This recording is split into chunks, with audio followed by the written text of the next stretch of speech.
Poslední dopis mamince z vězení. Nalezen na podlaze cely 13. Psán rezavou lžící na kus kartonu od krabice s práškem na praní. Milá maminko, jestli tenhle dopis někdo doručí, znamená to, že jsem buď zázrakem přežil, nebo že mě už nesou v pytli.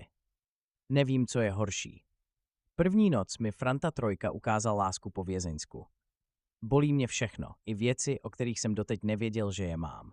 Druhou noc jsem ztratil zuby. Polívka už je konečně tekutá, jinak bych ji nepozřel. Dědek Prstínožka mi šeptá do ucha básně a ruku mi přitom nemilosrdně vkládá tam, kam slunce nesvítí. Třetí den mě Igor Jehla zdarma potetoval motorovým olejem. Na čele mám nápis Mýdlo nezbírám, už nikdy. Asi se mi to bude hodit, jestli přežiju, což pochybuju. Čtvrtou noc mě dozorci dezinfikovali obuškem. Dlouho, důkladně. Říkali, že jde o prevenci infekcí. Já jsem infekce. V base není místo pro život.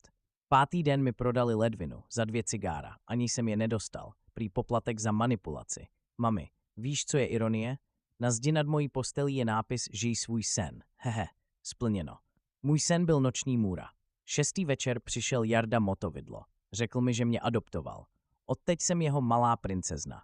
Už mám dokonce i vlastní plastový hřebínek. Z kartáčku na zuby jednoho nešťastného Poláka.